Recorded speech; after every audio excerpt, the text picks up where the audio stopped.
K'aw fo ka waleɲuman dɔn aw bisimila nin waati in na an bɛ Kati 24 studio belebeleba in kɔnɔna la yan nɔ.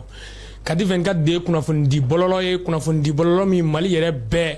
anw de ka followers ka ca ni Mali kunnafoni di bɔlɔlɔ bɛɛ lajɛlen. Plus d'1 million et quelques followers. An b'aw fo ka waleɲuman dɔn ni aw tɛ anw tɛ foyi ye. N'i y'a mɛn Kati 24 aw minnu sɔgɔlen bɛ k'an na kuma bɛɛ lajɛlen na an ka bɔlɔlɔ kana bɛɛ lajɛlen na ka daminɛ an ka compte Facebook officiel la ka taa se an ka YouTube ma ka taa se an ka TikTok ma ka taa se Instagram ma an ka bɔlɔlɔ kana bɛɛ lajɛlen foli bɛ di aw de ma n'i y'a mɛn aw de don. Bi aw ka jamukan man di don jamukan min ka di kosɛbɛ kosɛbɛ a bɛ fɔ jamukan min ma ko an k'a bɛɛ fɔ ko Amadu Sanba Gise k'a bɛɛ fɔ Mabɔkɛ Cɛɲi Gise Yari Mabɔ Gise Suke an bɛna bɛɛ fɔ bi babu min b'an bolo k'a bɛɛ lajɛlen fɔ o babu damadamanin dɔrɔn wa babu ninnu kɔnɔko ka ca kosɛbɛ kosɛbɛ babu gale ye jumɛn ye les femmes a Minaka an ka finitigilakaw seli min kɛra Minaka français ka finitigilakaw talen kɔfɛ babu filanan o ye conseil de sécurité de l'ONU bɛɛ lajɛlen b'a dɔn l'ONU ye min ye olu ka conseil de sécurité an bɛna kuma o de kan bi an bɛna o bɛɛ lajɛlen de fɔ ni n kɔrɔkɛ don Bubu Mabel Jawara ale kɔni y'a nin di k'a ka nafolo di k'ale bɛ faso dɛmɛ kosɛbɛ kosɛbɛ k'ale bɛ furancɛla fanga dɛmɛ kosɛbɛ kosɛbɛ ale bɛ sa an ka finitigilakaw nɔfɛ Bubu i Jawara Gise ne k'i fo a diyara n ye ka cɛsiri n'i ka wulikajɔ la n'i ka timinandiya la ka dugawu kɛ Ala k'i bolo mɛn baara in na ami ami ami n bɛ foli kɛ maliyɛn bɛɛ ye kɛrɛnkɛrɛnnenya la diaspora maliyɛn i tɛ jamana in kanu dɔn fo n'i bɔra Gise n'i bɛ yan i bɛ taa sɔrɔ balimaw b'i kɛrɛfɛ denw b'i kɛrɛfɛ musow b'i kɛrɛfɛ mais n'i taara don min na kɔfɛ bɛɛ to yen o don de jamana in kanu bɛ don i la n ka sponsor officiel Cheikh Thiami Aidara kabako fura tigi foli d'a ma ale de bɛ sponsoriser n ka taama ni fɛn ninnu bɛɛ la donc ka foli di yɛrɛ ma ka Kati 24 abonnés bɛɛ fo k'a fɔ a y'ale bi Ala ka dɔ fara abonnés kan ami Bubu foli jara an ka followers ye n'o ye an ka abonnés ye aw yɛrɛ Bubu Mabel Jawara ka foli mɛn halisa an b'a ladɔnna k'a fɔ aw ka nin jamukan man di a sponsorisé don a jukɔrɔma donnen don ni te Asura de te Asura ye te ye n'i ye te min i fari bɛ walawala i bɛ kuma jalen bɛɛ fɔ fɛn fɛn mana jigin i kun na i b'a fɔ o kɔfɛ W7 ale boisson énergétique ye boisson énergétique min kɔni n'i y'a min lafiya dan de don a ka di o ye diya dan ye ale de fɛnɛ kɛlen don ka nin jamukan man di k'a jukɔrɔma tinti kosɛbɛ ani jamukan in kɔnɔna la fɛn baden de bɛ yen an da bɛ se ka se min ma i n'a fɔ an da tɛ se ka se min ma mais hakili b'a bɛɛ lajɛlen na komi n y'a fɔ a ye cogo min na depuis ni an don gale kɔnɔna la an ka babu ye babu fila de ye babu gale an bɛna ale o daminɛ sisan n'o ye les femmes an ka finitigilakaw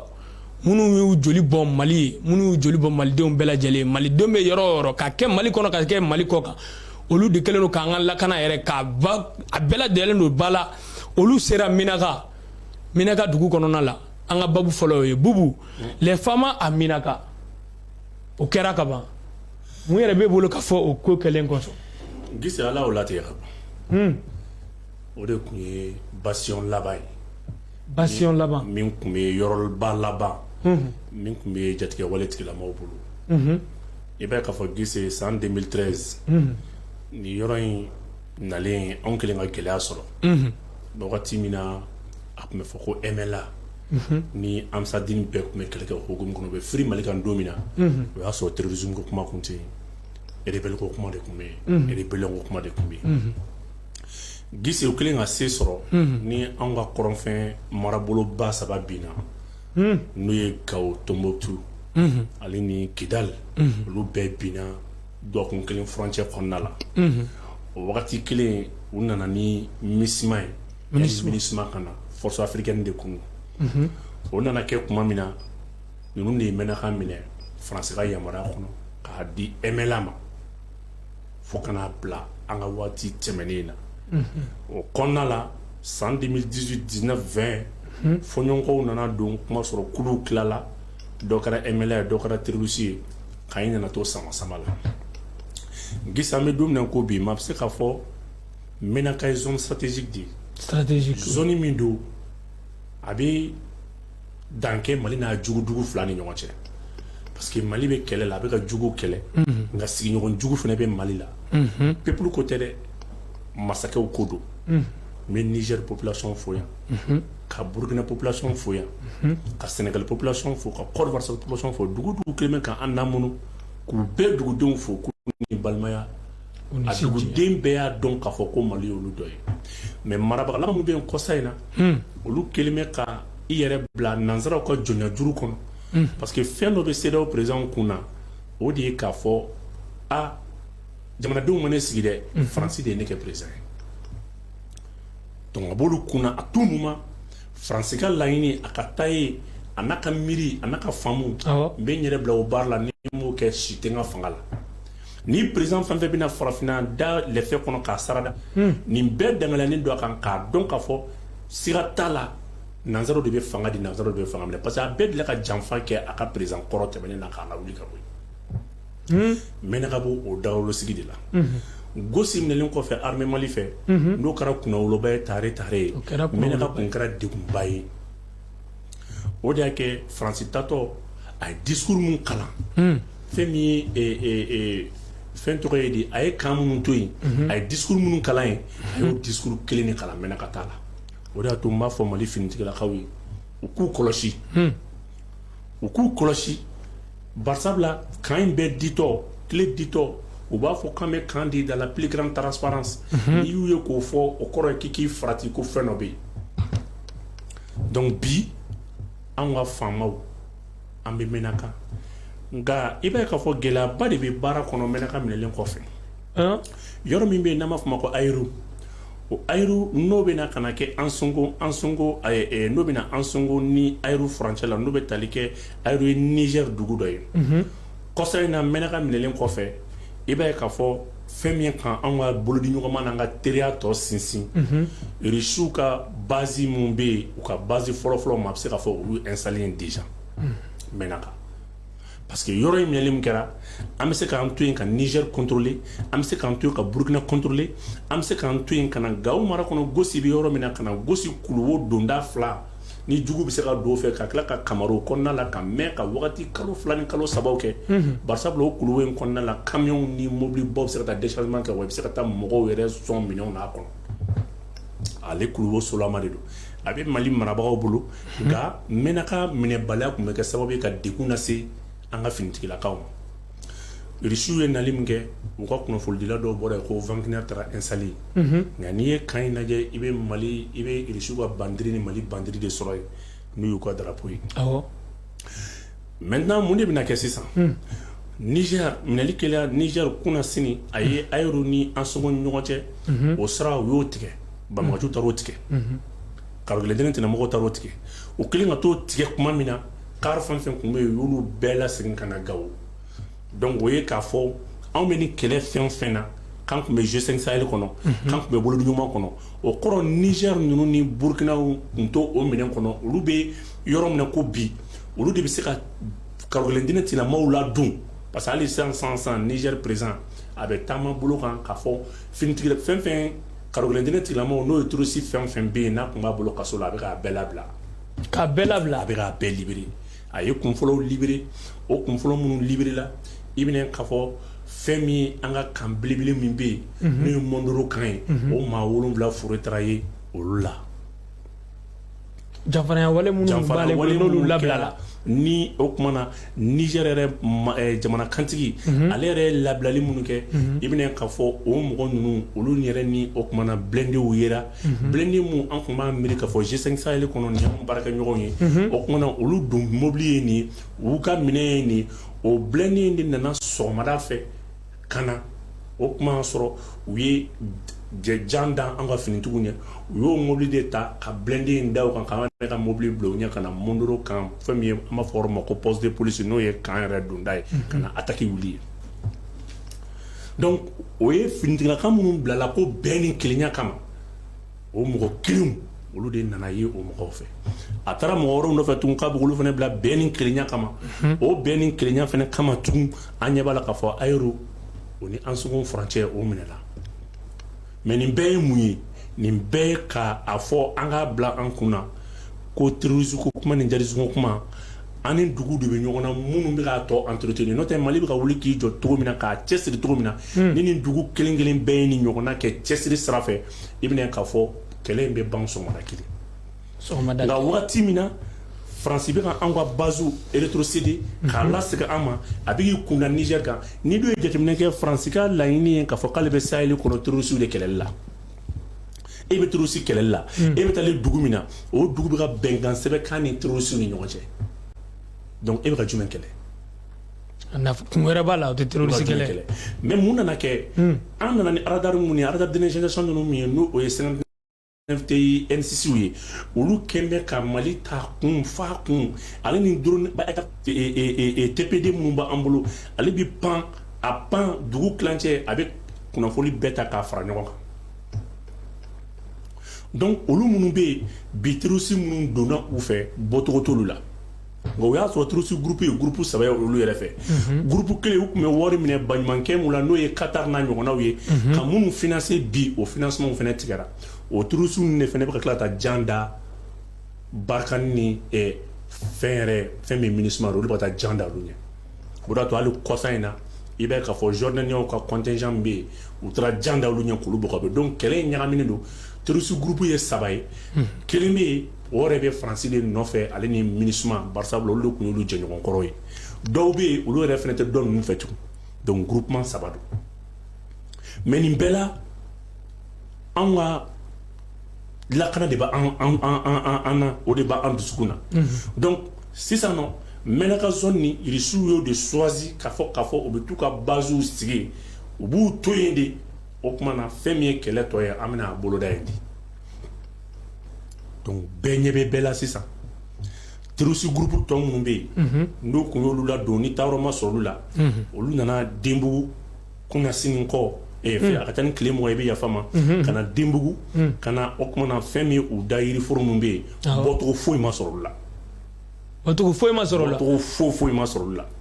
mais kɔrɔlenw tun bɛ mun kɛ n'u ye nin kɛ u bɛ taa ka taa bɛnkan ɲini u ni population ni ɲɔgɔn cɛ o tuma na n'aw bɛ fɛ ka sɛnɛ kɛ aw bɛ na an bɛ bɛnkanw ni fɛnw kɛ u b'u to la u bɛ ɲagami population na ni ko i bɛ n'u kɛlɛ don min na ni m'i farati i bɛ lagosi ko i ye civil faga k'i ye exaction kɛ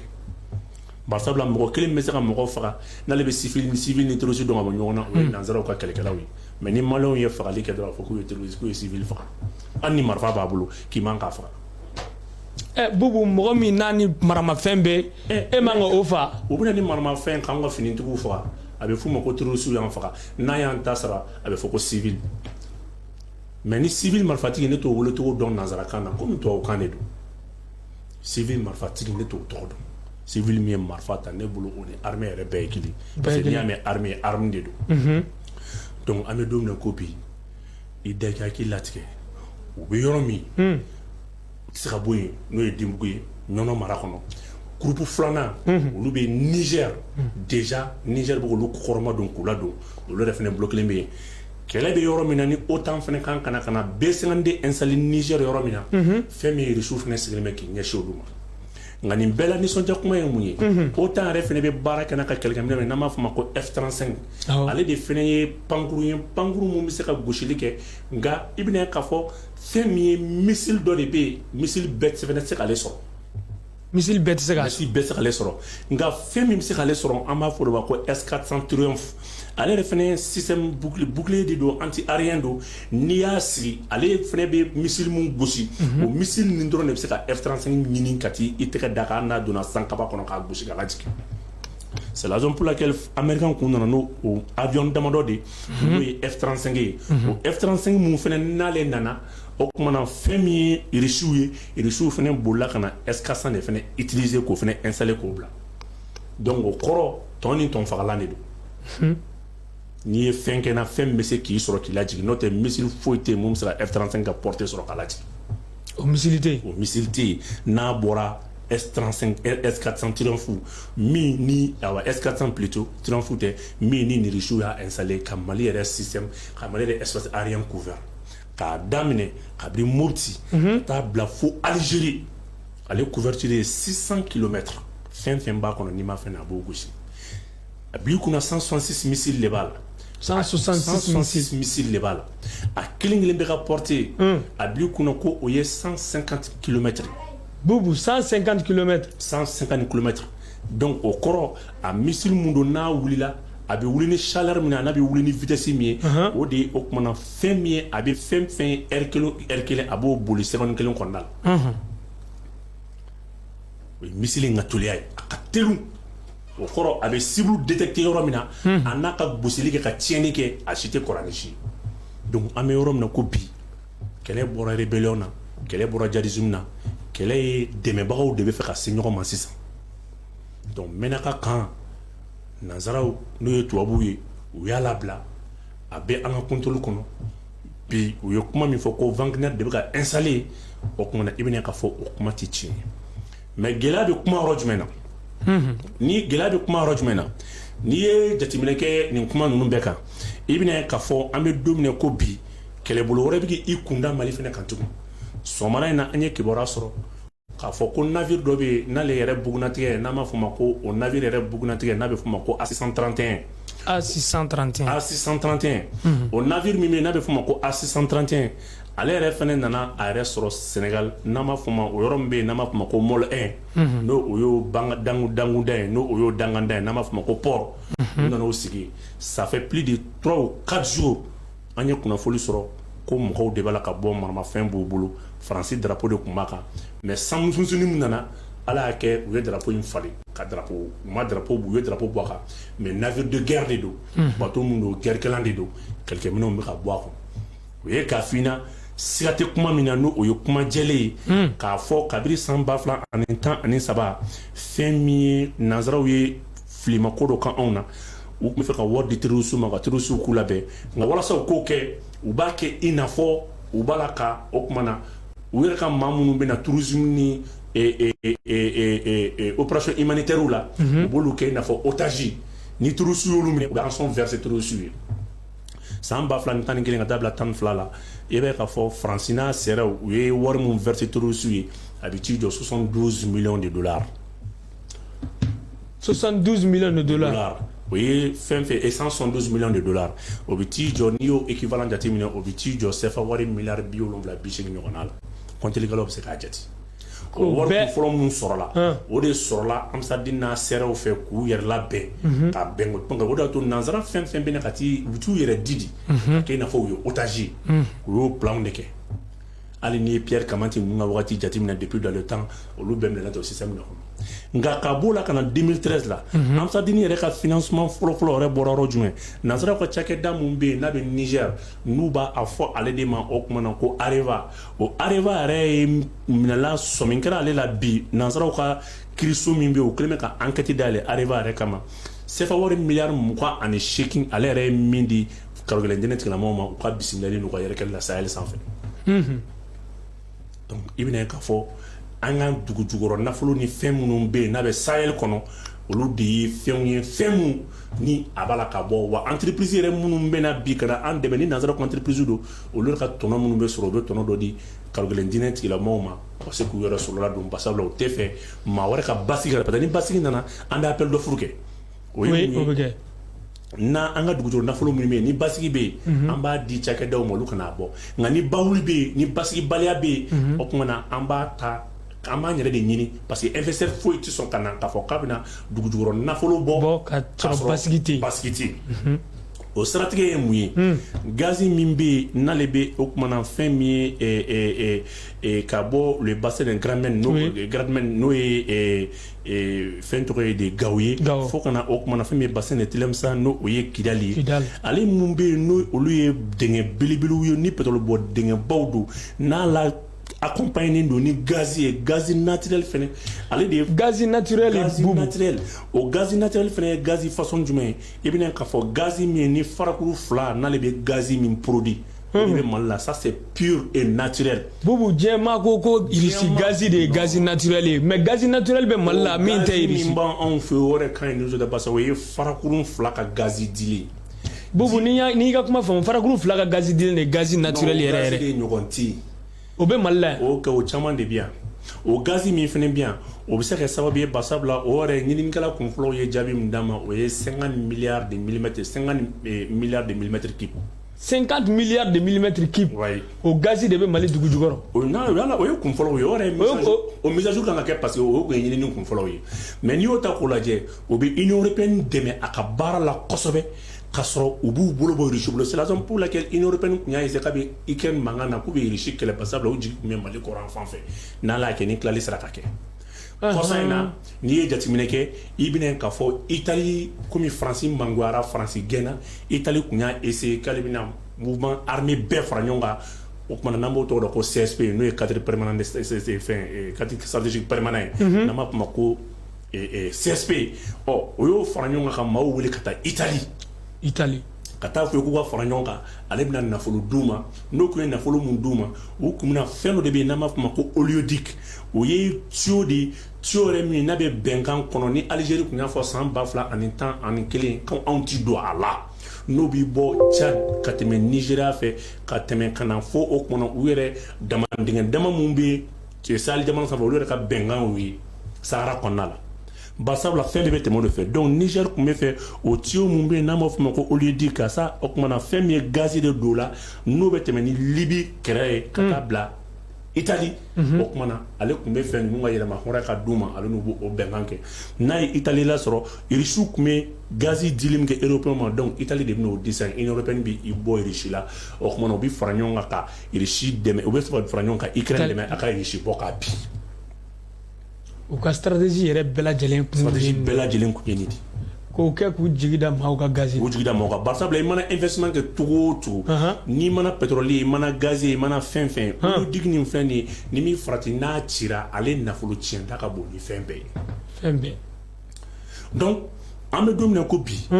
Mali ye bɛnkan sɔrɔ ani Algérie ni ɲɔgɔn cɛ donc kɛlɛ bɛ sen na dugujɔrɔ nafolo kan ka bɔ o yɛrɛ yɔrɔ mun fɛnɛ kan ka bɔ n'o ye gazi ale ni pétrole mun fɛnɛ bɛ yen o yɛrɛ baara yɛrɛ nɔgɔma yɛrɛ fɛnɛ ye mun ye chinois ka cakɛda minnu fɛnɛ bɛ yen olu de fɛnɛ dɔ bɛ yen olu fɛnɛ socialiselen de don baara wɛrɛ fɛnɛ t'olu la ni guerre bɛ yɔrɔ mun na ka se ka taa baara kɛ guerre yɛrɛ kɔnɔna la olu socialiselen don o de la n'o ye CPM ye donc o ye chinois ka o kumana olu yɛrɛ fɛnɛ ka bolola baarakɛyɔrɔ ba y'o ye min n'a ɲɔgɔn tɛ jugu la mais ale bɛ baara kɛ zone de guerre ni guerre bɛ sen na ka se ka dugu jukɔrɔ nafolo bɔ ka nafa bɔ ka guerre yɛrɛ financer donc o kɔrɔ ni Mali y'i bolo bila guerre in na dɛmɛbaga ba la mun tɛ CFA ye min tɛ nafolo ye Mali bɛ se ka guerre in engager ka san 30 40 kɛ baara bɛ ka kɛ nafolo b'a la ka sɔrɔ foyi t'i jɔ ji t'i jɔ courant t'i jɔ a tɛ tiɲɛni foyi don jamana in kun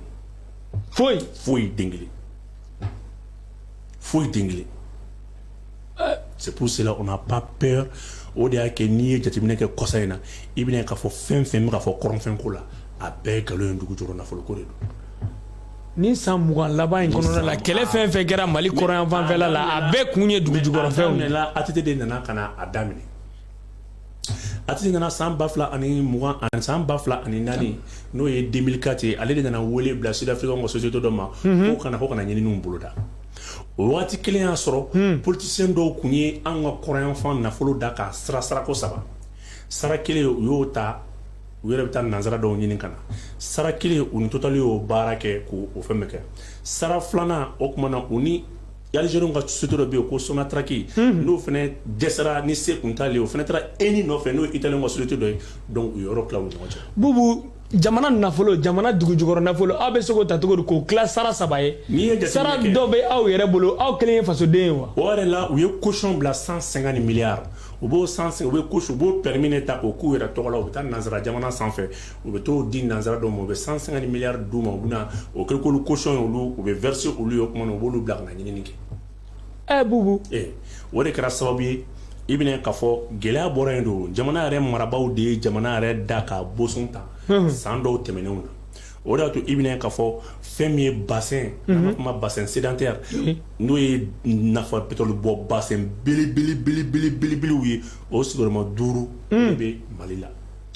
bassin pétrole bɔ bassin o sigiyɔrɔma 5 o sigiyɔrɔma 5 o ye Mali kunna kun ye n'i y'o bassin fɛnɛ ta k'o lajɛ o fɛnɛ bɛ t'i kɔsɛmɛ kɔlɔn de la an b'a fɔ mun ma ko site pétrolier o site pétrolier bɛ t'i jɔ site pétrolier 29 na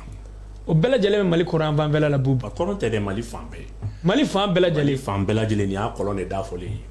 o kɔlɔn mun fɛnɛ bɛ yen n'o ye bloc numéro 4 bloc numéro 8 o kumana o bloc minnu fɛnɛ bɛ yen ni maminɛli kɛra olu la minnu kan k'o bɔ olu ma se k'o bɔ olu yɛrɛ fɛnɛ y'o papier fɛnɛ ta ka taa o feere Qatar ma Qatar donna kɛlɛ la tan de Qatar nin donkun bɛɛ lajɛlen filɛ kɛlɛ la tan de sabula Qatar ka pétrole ko o ma nɔgɔn gɛlɛya nana bɔ yɔrɔ jumɛn tugun n'i ye jateminɛ kɛ nin kuma bɛɛ kan i bɛna k'a fɔ u ka ɲinini yɛrɛ kɔnɔ depuis 1958 59 fo ka n'a bila 59 wagati la wagati min na Faransi yɛrɛ ye loi dɔ ta ko la loi de 1957 la loi de 10 janvier 1957 n'o loi in de b'a jira k'a fɔ Faransi ko ale yɛrɛ ye sɛbɛn sɔrɔ fɛn min ye an ka kɔrɔyan fan na k'a daminɛ Kidali ka n'a bila fo Tombouctou ko bolo bilala o dugujɔrɔ nafolo ko o dugukolo ninnu bɛɛ k'ale ta ye Azawadi bɛ kɛ munumunu o yɔrɔnin de la a bɛ Azawadi mun fɔ tubabuw ka hakili de don non Faransi ka mot de don a y'u wele u ka na an ka Azawadi fɔ ɲɔgɔn ye Azawadi kɔrɔ ye di Azawadi ye fɔlɔ de ye donc i tɛ se k'a fɔ k'i bɛ o kuma ta k'i bɛ t'o ni Kɛnɛdugu suma ɲɔgɔn ma i tɛ se k'a fɔ k'i b'o kuma ta k'i bɛ t'o ni Manden suma ɲɔgɔn ma i tɛ se k'a fɔ k'i b'o kuma ta k'i bɛ t'o ni Kaso suma ɲɔgɔn ma k'i b'o kɛ nanzarakan na an bɛ min wele ko entité culturelle o tɛ se ka ko ye o tɛ se ka ko ye fo ka entité fo ka tila ka kɛ statut juridique dɔ d'o ma k'o kɛ bondalaka ye i n'a fɔ Manden i n'a fɔ Kɛnɛdugu i n'a fɔ o kumana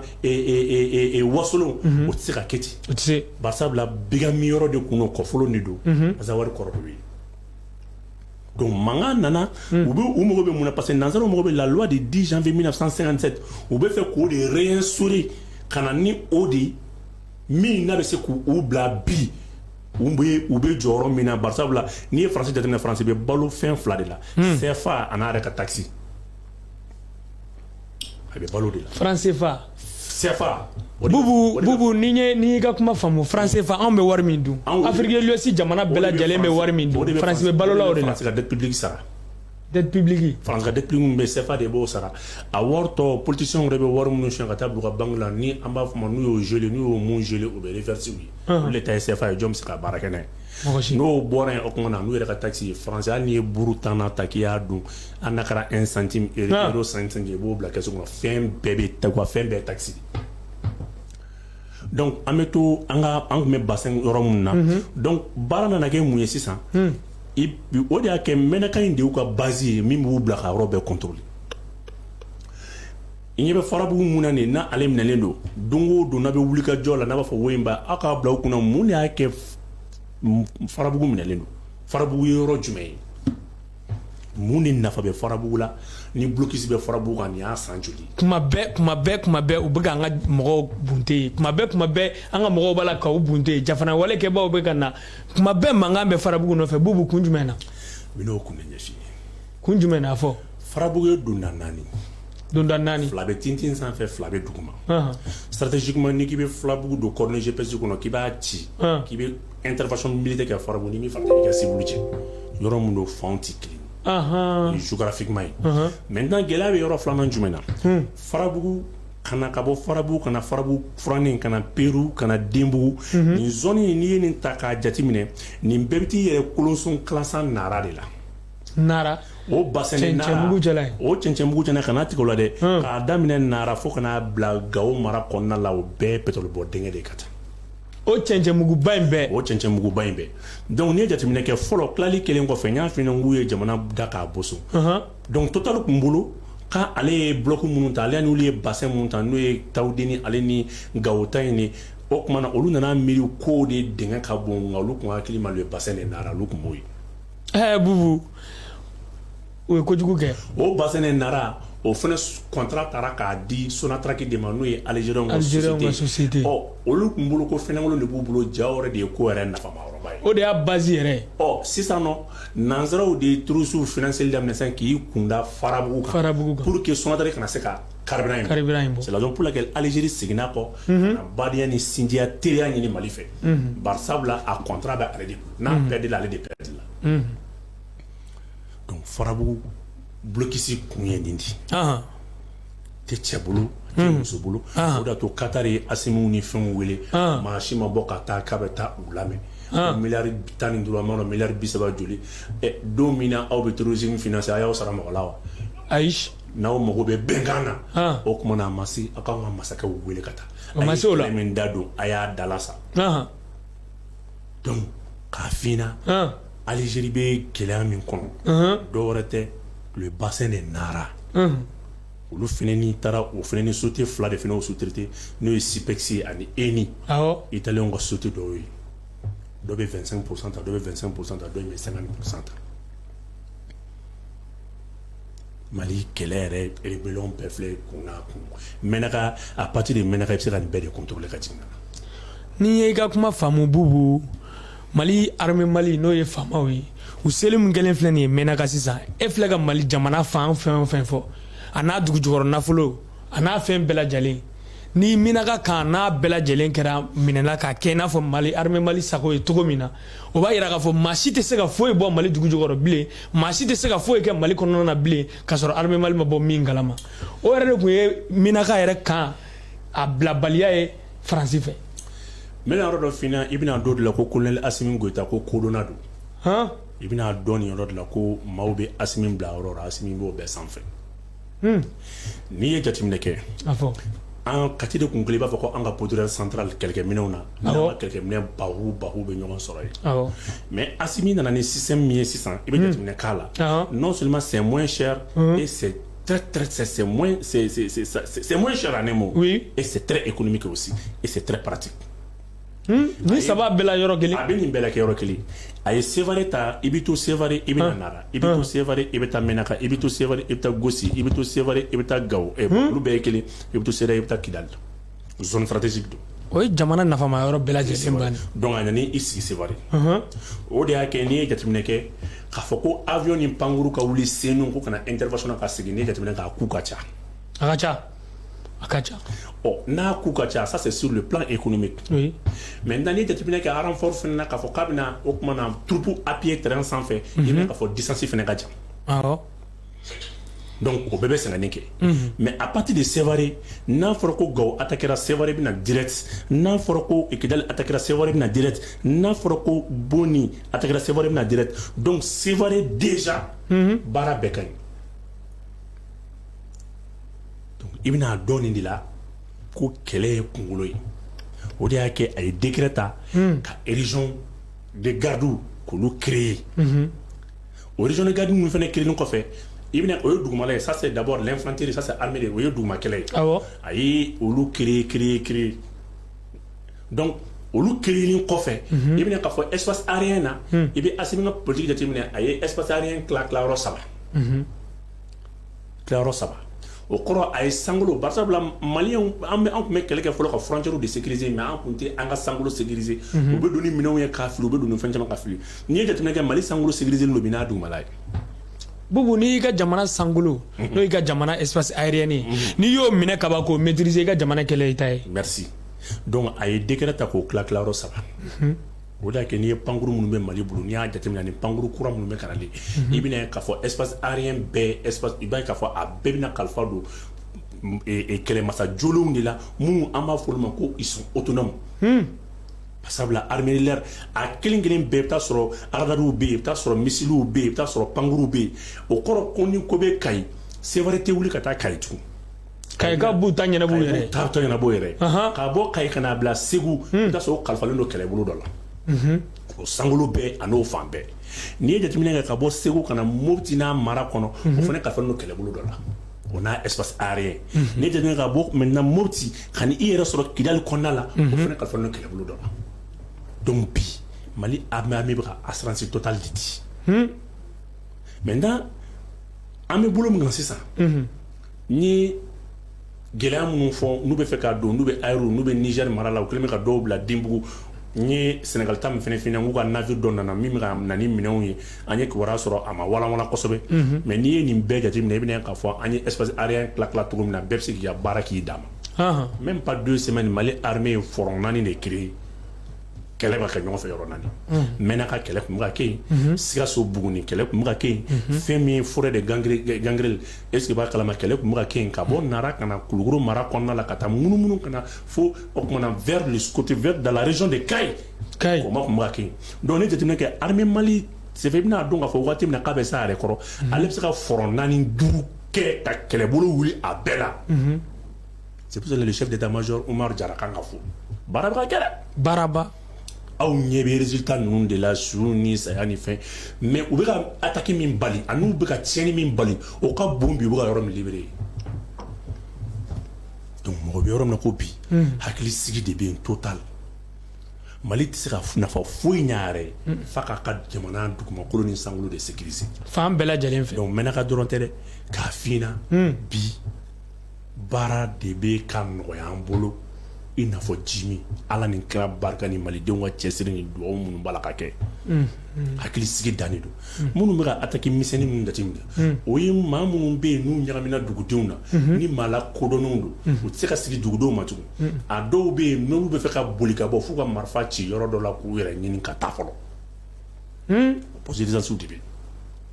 jamana ma sumaya ka ban hali bi dɛ mais yɔrɔ gɛlɛnba minnu bɛ yen dankari kɛra olu la pewu donc vraiment k'i ka pour des questions aspect militaire yɔrɔ la c'est la min fɔ o ye Bubu k'i fo ko kura k'i waleɲuman dɔn i ni fasoden ɲumanya halisa an bɛ continuer an ka babu kɔnɔna la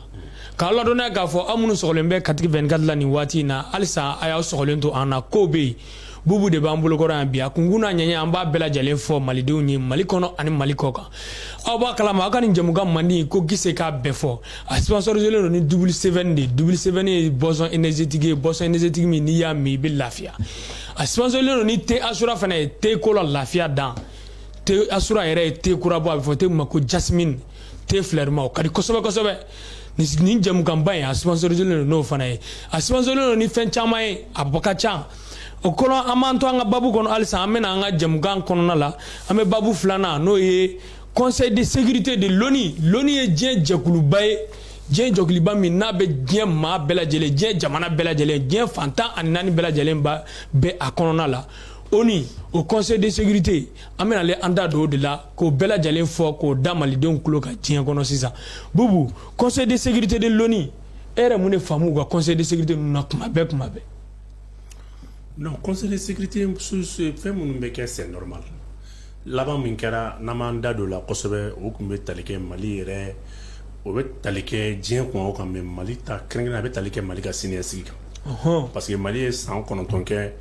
kɛlɛbolo minnu bɛ Mali kɔnɔ n'o ye diɲɛ ka kɛlɛbolo sigilen ye n'an b'a fɔ o ma ko force onusienne olu yɛrɛ kɛlɛbolo in a laɲini kɛra Faransi de fɛ wa n'a bɛ bayɛlɛma yɛlɛma minnu bɛ k'a la Faransi fɛn min affaires étrangères olu de tun bɛ bɔ ka taa kuma kɛ malidenw yɛrɛ kungo la malidenw yɛrɛ kungo la ka bɔ ka taa Mali kun ye dugu ye dugu min a ka kuma bɛ kalifa don mɔgɔ de la k'e n'a fɔ i b'i ka kuma don dɔ da ka taa fɔ kuma kun tɛ Mali yɛrɛ bolo ka balo Bubu kana nin fɔ jamana kuturu a fɔ ne de y'o f'i ɲɛna Bubu jamana kuturu grâce à la transition colonel Assimi Goïta n'a ka gouvernement docteur Sogol Kokala Maïga o bɛ fo nin yɔrɔ la nin y'a san 9 kɔfɛ nin y'a siɲɛ fɔlɔ de Mali yɛrɛ ka mɔgɔw bila ka taa kuma ta ONU kɛnɛ kan diɲɛ bɛɛ lajɛlen ɲɛna maliyɛn den fɔlɔ ka taa sigi ka kuma Mali y'a faso tɔgɔ la a siɲɛ fɔlɔ kɛra nin transition in de la kabiri MINUSMA nana nka lafiya ni kunnawolo yɔrɔ jumɛn ye n'i ye jateminɛ kɛ i b'a fɔ ko transition gouvernement kɔnɔna la i b'a fɔ k'a bɛɛ da ka farin parce que an y'a daminɛ ni Sogɛli taara ka taa kuma minnu fɔ a fɔra ko Sogɛli da ka farin wa k'a kɛlen bɛ k'o kuma ninnu kɛ fo ka birifini de biri a yɛrɛ kan fo ka tila ka dɔ fara u ka sigi kundamana kan n'o ye ka transition prolonger a bɛ ka kɛlɛw de dayɛlɛ ani diɲɛ ni ɲɔgɔn cɛ nka Sogɛli bɛ ka nin bɛɛ kɛ walasa ale yɛrɛ ka to a ka premier ministère kɔnɔ maliden yɛrɛ dɔ sɔrɔ k'o lagosi ta ka Sogɛli sɛgɛrɛ maliden an ye Sogɛli bɔ yen an y'o dabɔ kuma la jɔn taara nin sen Ablaye Diop ka kuma ni Sogɛli ka kuma n'i ye jateminɛ kɛ a bɛɛ farinya ye kelen a bɛɛ bɛ Mali ka yɛlɛma hɔrɔnya kɔfɛ wa a bɛɛ bɛ tila ka kumaw nkalontigiya kuma minnu ye nkalon farimaw ni nkalonnan bɛnnenw ni kuma kuntanfɔw ye k'a ta k'a da jamana in donc Ablaye Diop taara a ka kuma a bɛ tali kɛ senba saba kan senba saba fɔlɔ ye min ye ka jamana in ko k'a jɛ nkalon kuma minnu bɛ ka fɔ k'o kuma ninnu ka nɔgɔ bɔ o la pewu filanan ye mun ye dɛmɛcogo bolo ɲuman b'a anw ni Russie cɛ k'o dangɛnɛmaya k'o da kɛnɛ kan Mali yɛrɛ ka ŋaniya ye mun ye ani nafa jumɛn bɛ ka sɔrɔ o la a b'o ta a b'o fɛsɛfɛsɛ k'o ban sabanan ye mun ye k'a fɔ k'a yɛrɛ k'a fɔ maa minnu tun bɛ ni Mali dɛmɛ ɲɔgɔn don n'u kɛmɛ k'u gulo Mali la hali bi ko dɛmɛ t'i ban diyagoya k'a yira olu la k'a fɔ ko teri de bɛ Mali la ko mais ko furuɲɔgɔn tɛ Mali la kosɛbɛ furu de bɛ sa teriya a bɛ ban a yɛrɛ ma kasɔrɔ ala m'aw sara ɲɔgɔn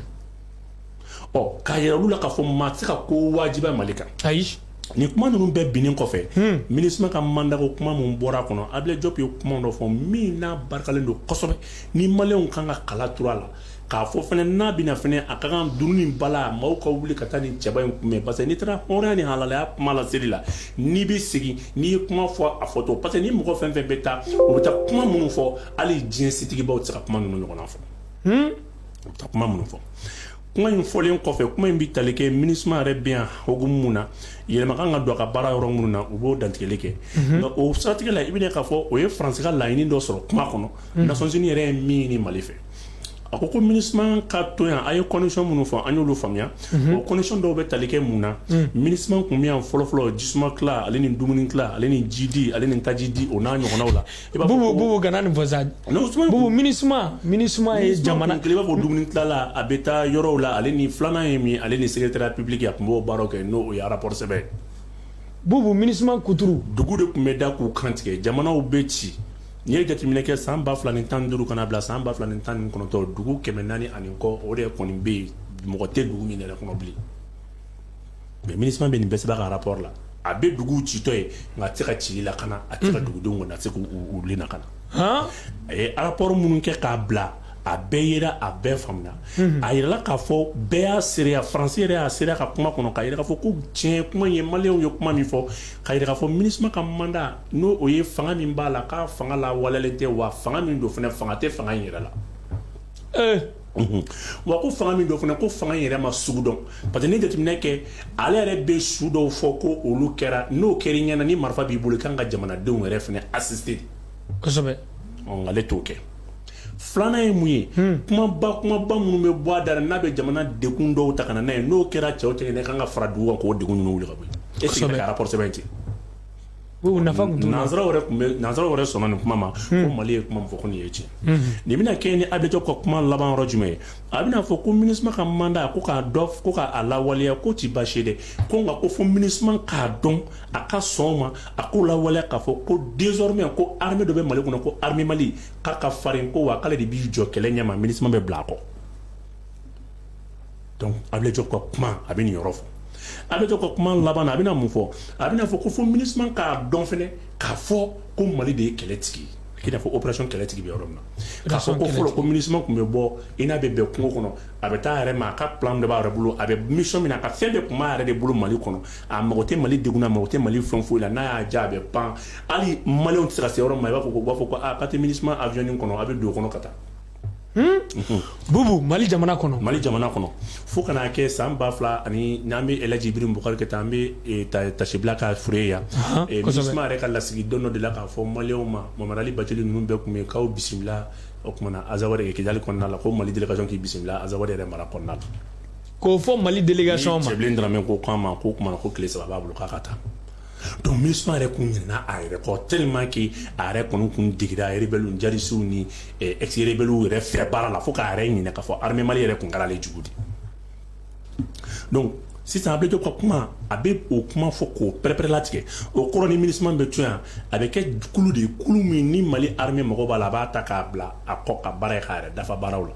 mais kulu tɛ tugun kulu min bɛ wuli i b'a fɔ k'a b'a yɛrɛ fa dugukolo sanfɛ min y'a diya a b'o kɛ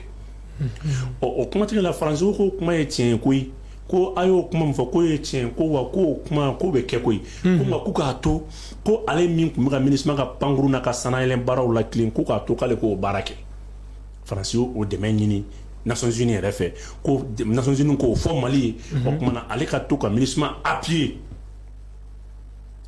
donc maintenant MINUSMA ka intervention aérienne ko ka tila k'olu appuyer n'a sɔrɔ anw bɛ jɛ n'o yamaruya ye Ablaye Diop b'o jaabi di a ko MINUSMA ka renouveler mandat nin kɔni hakilina ye nin ko ni senkɔrɔ ma ko sɔntigɛ mun ma n'o ye opposition ferme ye ni Mali kɛmɛ k'o fɔ n'o ye colonel Assimi Goïta yɛrɛ mankan ye k'o de ye k'a fɔ a bɛ nin yɔrɔ fɔ k'a walawala dɛ a b'a fɔ ko opposition ferme à la force française et la force Barkhane Notre Barkani est force française de nga pour que force française faut que la Barkani fo Ablaye Diop ye kunkolo ma kuma fo ye makalane kuma fo ye aye dametigi kuma fo ye wa malien dem be ka foli baye ni kuma fo ro la basabla korte dore fo yi al na soro mali ni Barkani ka contrat bana ni français o kale be ministre appuyé ou be se ka Barkani to yelema mais français di do ka fo ko kana barake ministre cadre konna mais ya ba fo ko force française et Barkani donc nous y kuma koroma di malon kan barka do ni phrase mina kani mine bolola aba fe mi français fait bare marfati sera fe ko no bana pe barka ko mi ka kalo wore ma kono no dafaro yo bane tasta kuba ale ni serva lo ko bana kabri o kuma na le 2 mai o baro kala kapa donc ibina ka fo Ablaye Diop yo kuma mi fo ani shogol ko me ka kuma o kuma na kuma imbe kuma farmant de mimi malika yira ma hono ayira ni bela ibi iseme jona ka kuma ni natige te ni be ibe ka ministre ko rawdi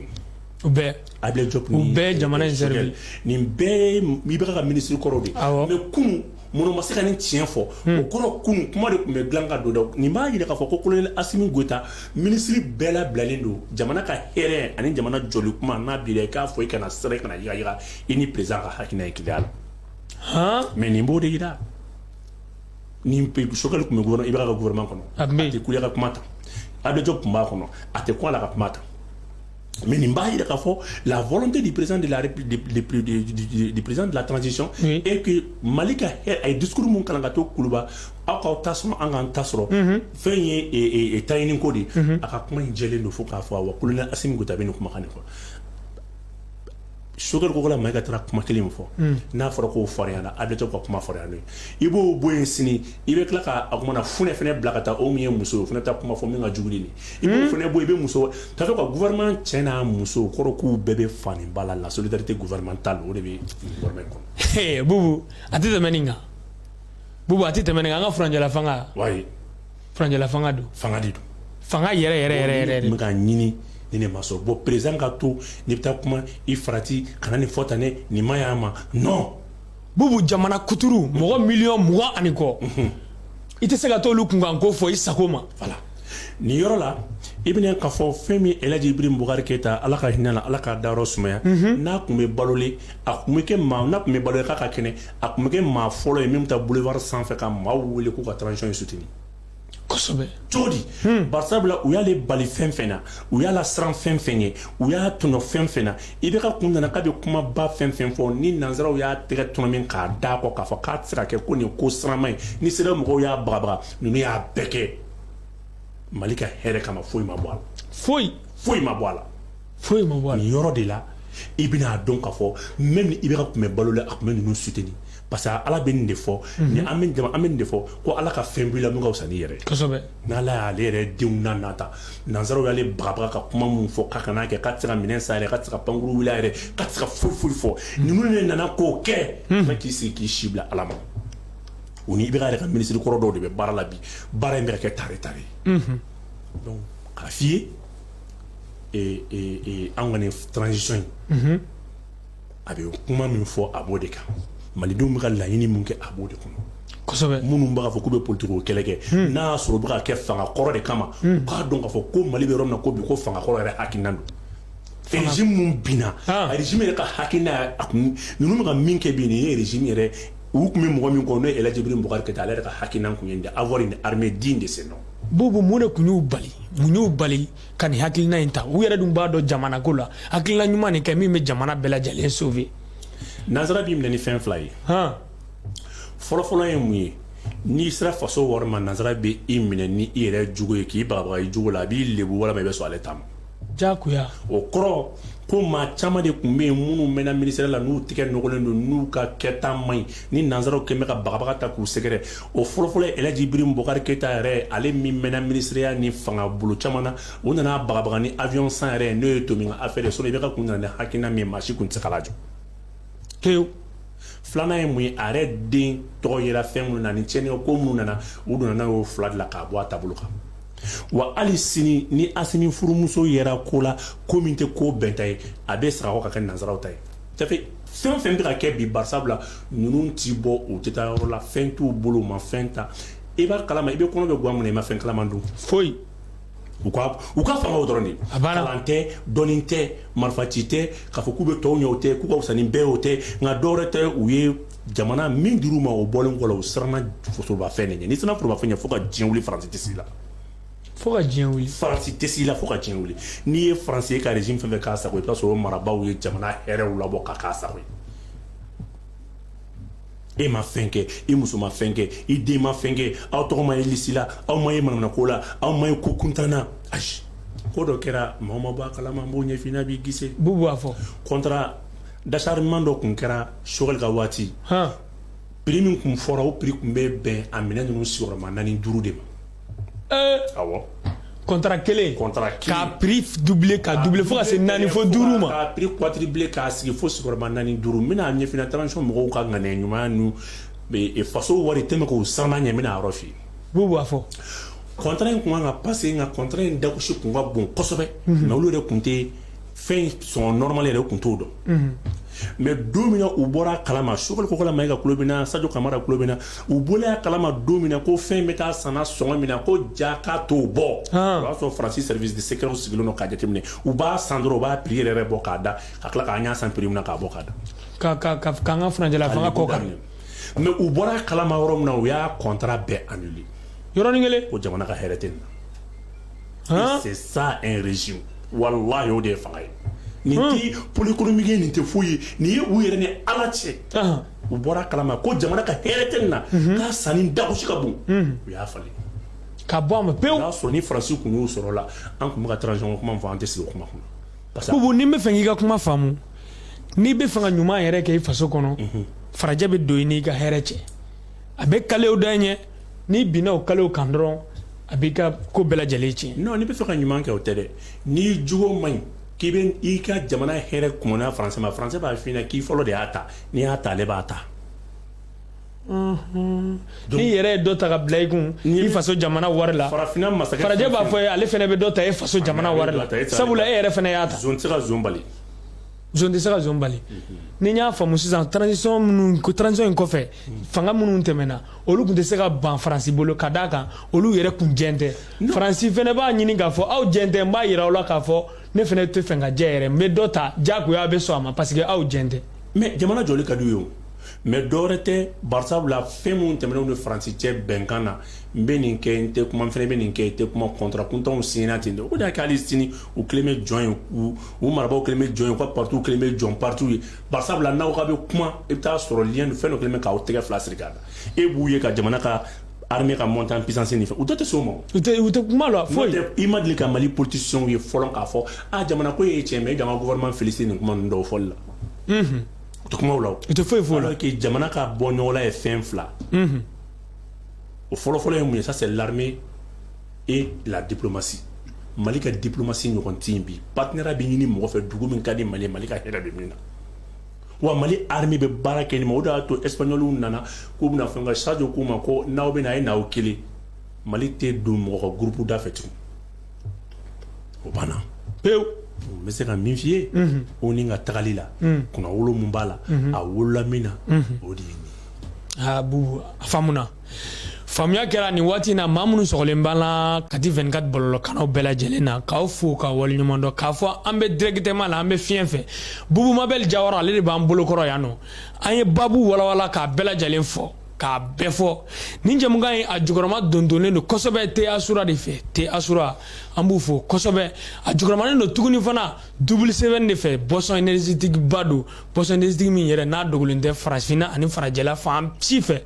an b'u fo kosɛbɛ n'i b'a fɛ ka nin jɛmukan in fana jukɔrɔma don don i b'i connecté dɔrɔn Facebook sanfɛ i bɛ taa an ka page officielle Facebook kan an ka page officielle Facebook kan nɛgɛjuru sira bɛ an ka affiche yɛrɛ la i bɛ nɛgɛjuru sira in kɔnkɔn dɔrɔn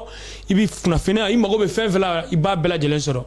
nin babu fila de tun b'an bolo nin waati in na an k'a bɛɛ fɔ kɔnɔna la ne ni Bubu Mabel Jawara an y'a bɛɛ lajɛlen fɔ wa halisa an bɛ to yan an bɛna le babu dɔ ta o babu o kɔni tun t'an bolo dɛ nka mɔgɔw ka ɲininkaliw cayala kosɛbɛ kosɛbɛ bɔlɔlɔkannaw la an bɛna olu babu ɲininkali tɛngu Bubu Mabel Jawara la a ko babu o jaabi an bɛ sɔrɔ ka jɛmukan kuncɛ n'o ye Bubu i Jawara bien Bubu jama yera Buguni n'a fɔ an tun bɛ k'a fɔ cogo min na sisan Mali dugu jukɔrɔ nafolo a ka ca pétrole b'a la gaz b'a la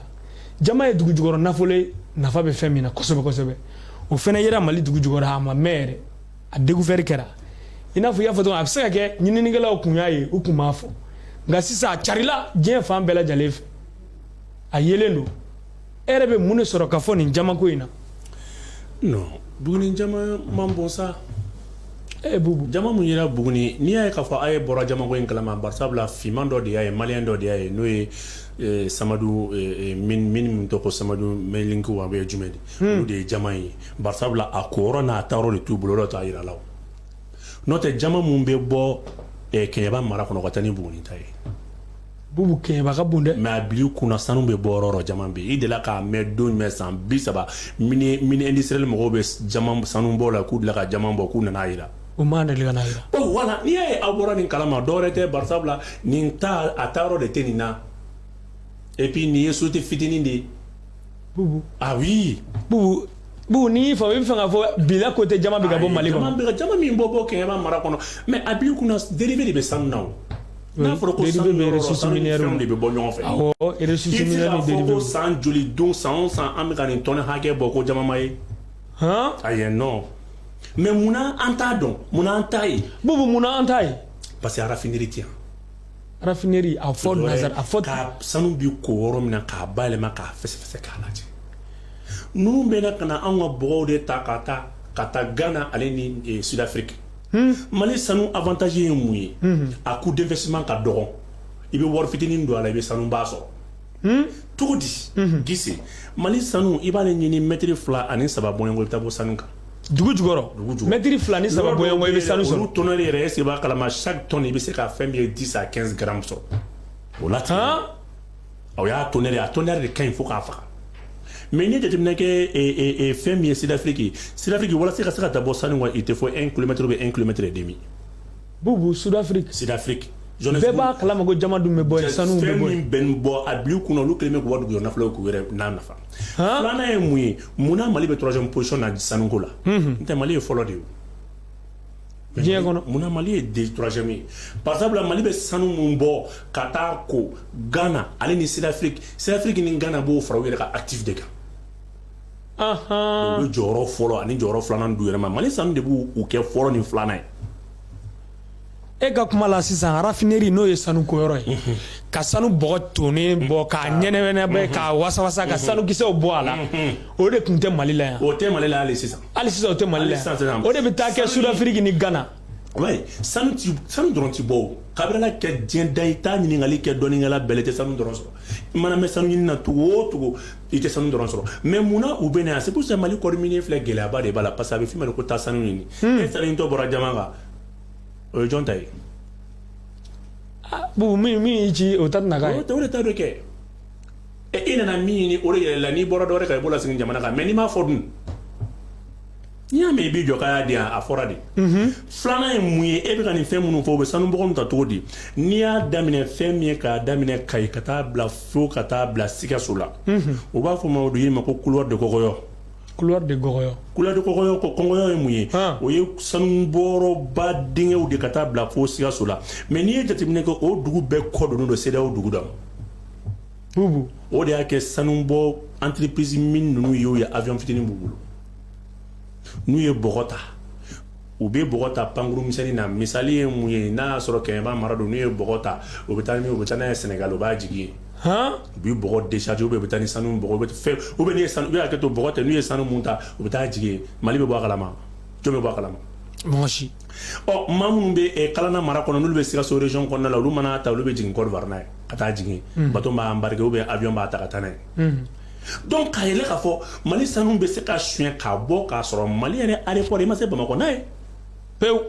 k'a ta ka taa n'a ye fan wɛrɛ fɛ. n'a ye fan wɛrɛ fɛ. ka sɔrɔ i ma se ne Bamakɔ. Buguni jama de fɔ kabini Buguni jama bɔra i ye kuma wɛrɛ mɛn a la. ma kuma wɛrɛ mɛn a la. a y'a mɛn ko jama bɔra Buguni est-ce que kuma wɛrɛ fɔra i y'a la wa. m'o mɛn fɔlɔ. a banna. donc kana fɔ ko sanu jama yɛrɛ Buguni a fɔ dɔrɔn ko mun hɛrɛ a bil'i kunna jama min yɛrɛ Buguni o bɛ se ka Buguni tɛmɛ Dubaï la o.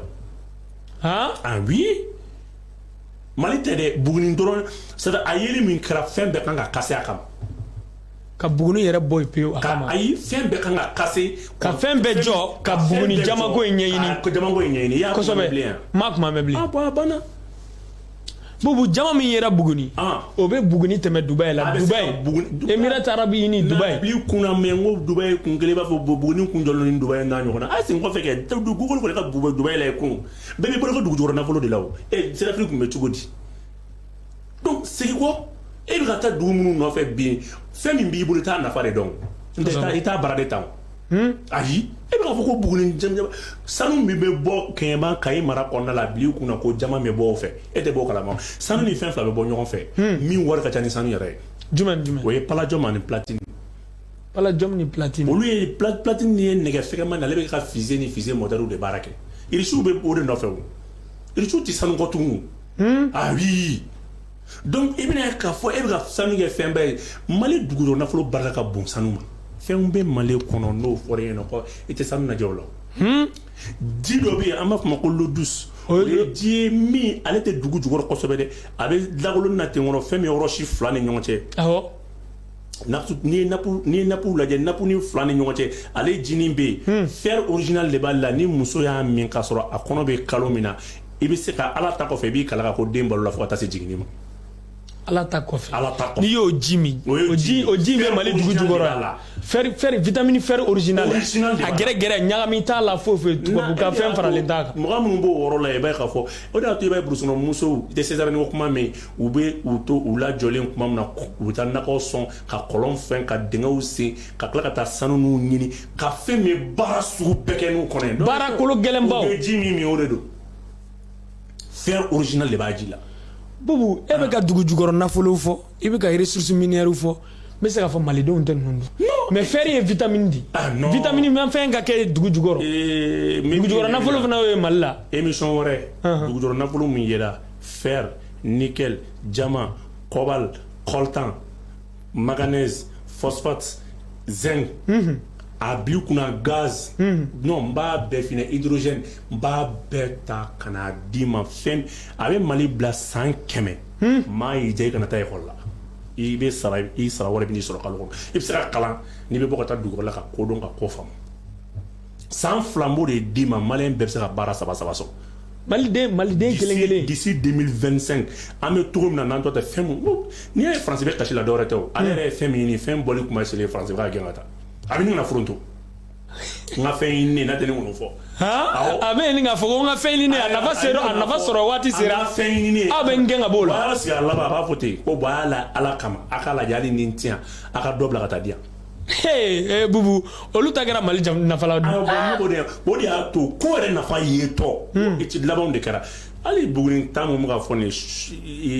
irisiw bɔra yan 3 semaines Buguni mais an ye protocole d'attente min signé ani ɲɔgɔn cɛ mine b'a la énergie b'a la irisiw bɔra yen o i sigi k'a lajɛ kɛ i sigi k'a lajɛ bubu faamuya sɔrɔ la Mali fɛnw ninnu ye nin ye a dama émission de ye ninnu kuma ka bon kuma tɛmɛ sira fɛ bubu k'i fo foli diyara n ye k'i waleɲuman dɔn nba i ni fasoden ɲumanya nba i y'i nin di k'i ka nafolo di k'i faso dɛmɛ n'i da ye ka kuma k'i bɛ se o la Ala y'a nɔgɔya i ma i ni baara i ni fasoden ɲumanya maliden bɛɛ lajɛlen b'i fo Kati 24 followers bɛɛ lajɛlen b'i fo maa minnu n'aw sɔgɔlen b'a la nin waati in na a ye Bubu Mabel Jawara fo kosɛbɛ aw ka jamukan mandi kun don ko Gise k'a bɛɛ fɔ Mabɔkɛ Cɛɲi Gise Yari Mabɔ Gise Sukɛ ka bɔ Barawuli arrondissement na Segu jamana kan nin y'aw ka jamukan ye a tɔw bɛ nalen tuguni siɲɛ wɛrɛw la an bɛna Bubu sɔrɔ nin jamukan kelen kɔnɔna la yan nɔ an bɛ fɛn wɛrɛw bɛɛ lajɛlen fɔ malidenw ɲɛna diɲɛ kɔnɔ ani diɲɛ fan bɛɛ lajɛlen fɛ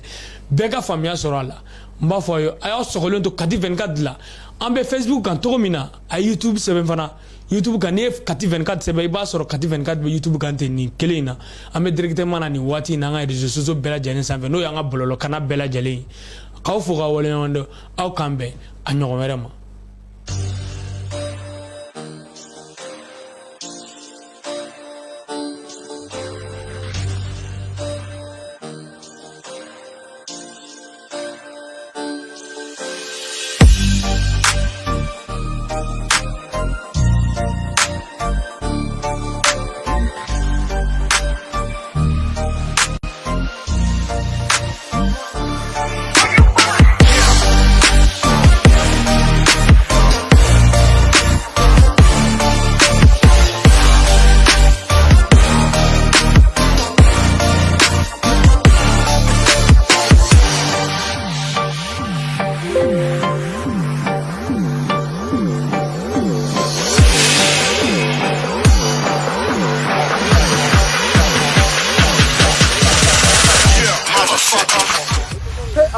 Signora Ella di Anna Street.